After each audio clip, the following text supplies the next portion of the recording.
অগ্নিপ্রভুর জন্মদিনে কেক কাটার পর আমরা কিন্তু সবাই আবার মেন কোর্সে বসে গেছি। আর দেখো টেবিলে 4 জন করে বসে, আমরা কিন্তু 3 জন করে বসেছি, কারণ প্রত্যেকের বাচ্চা একটা করে, আর আমরা 2 জন বড়রা রয়েছি। এইভাবেই কিন্তু টেবিলগুলোতে বসা হয়ে গেছে, একটা করে সিট ফাঁকা। তাই বলছিলাম যে কি হবে, আর ওই সিটগুলোতে কিন্তু কেউ বসছে না। কি আর করা যাবে, যে কজন পেরেছে বসেছে।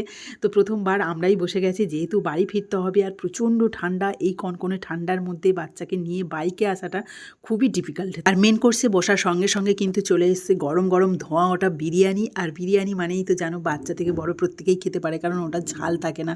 এটা একটা খুব ভালো করেছে। আমার ছেলের জন্মদিনেও কিন্তু আমি বিরিয়ানি করেছিলাম এই জন্যই, যে ঝাল খাবারটা বাচ্চারা খেতে পারে না, আর বিরিয়ানি করলে কিন্তু সব বাচ্চারাই খেতে পারে। প্রথমে এখানে কিন্তু বিরিয়ানির প্লেন রাইসটা দেওয়া হয়েছিল, তারপরে একটা করে চিকেন লেগ পিস ছিল, আর একটা করে বড় সাইজের আলু, আর তারপরে এসেছিল মাটন কষা, আর একটা করে কিন্তু ডিম সিদ্ধ। আর এত কিছু একসাথে খাওয়া সম্ভব বলো? আসার সঙ্গে সঙ্গে ভেজিটেবল চপ, বড় সাইজের একটা মোয়া, তারপর ডিমের টেবিল খেয়েছি, তারপর কেক কাটার পর আবার কেকও খেলাম, তারপরে আবার মেন কোর্সে এই যে চিকেন, মাটন, ডিম সবগুলো একসাথে কি করে খাই বলো? খুবই কষ্ট হচ্ছিল, খেতে পাচ্ছিলাম না। তবুও আমি কোনো রকম নষ্ট করবো না বলে সব কিছু গুছিয়েই খেয়েছি।